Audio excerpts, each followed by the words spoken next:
Thank you very much for that beautiful question. And I think the bilateral agreements are important. The multilateral agreements are also important. But first of all, I need to clarify the way, international development partners work with Nigeria in terms of national development.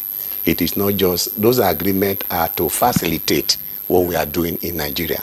What matters is, are they really working in tandem with Nigerian development plan? Those agreements are all focusing on.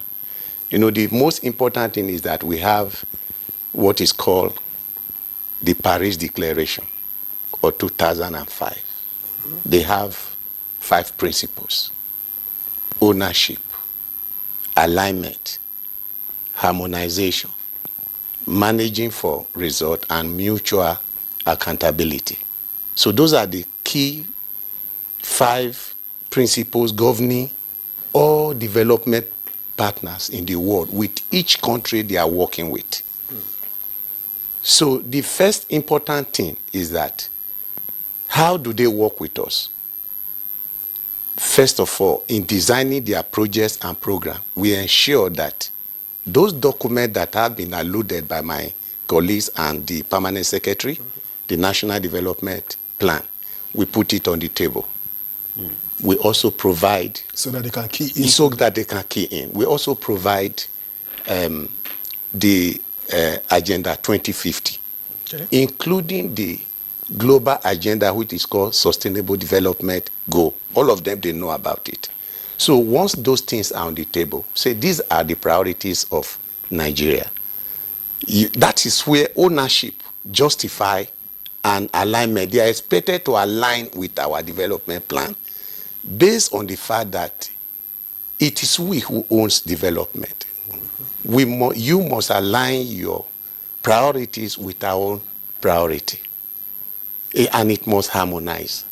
So there's also the fact that all of us have to put our mind on it, that there should be mutual accountability, effective use of resources, value for money.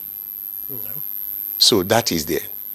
But the point that I wanted to quickly clarify for the Nigerian public is that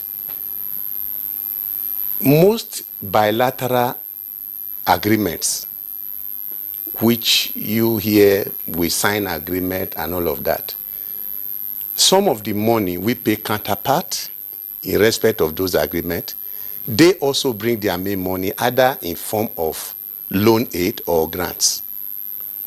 So in most cases, we do not, this money is not in our coffers. What about in form of expertise as well? Yeah, expertise, they come. That is technical support. They come. But you also know that trade secret and this legal instrument that you must keep your trade secret, and it is not something you just put on the table for everybody to see or to take.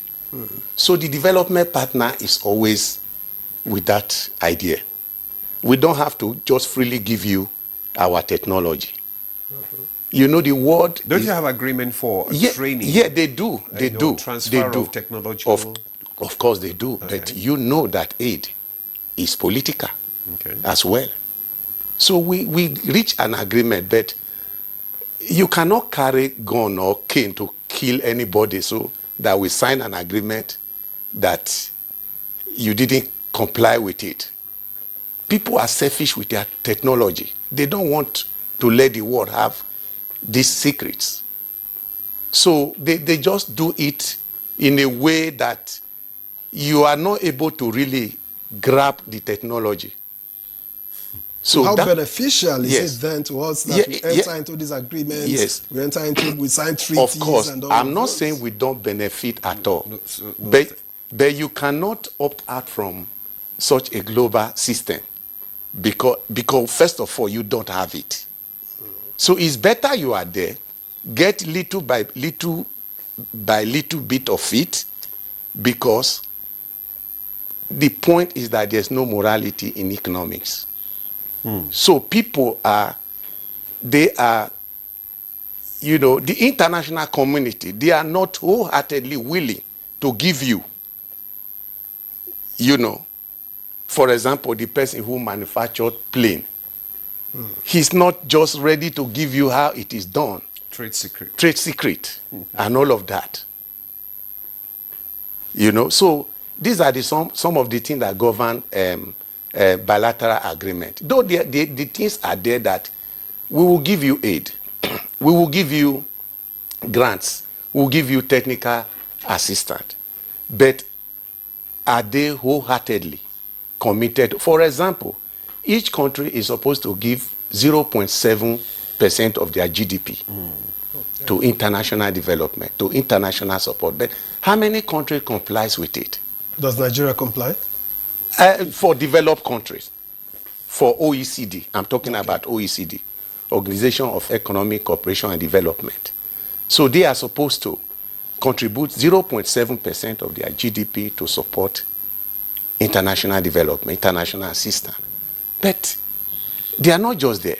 Only few can reach even 0.5 or 6. But nobody has cane at the international system. It's like a T-road junction with no traffic light, no traffic warding. So there's a kind of chaos. Which is the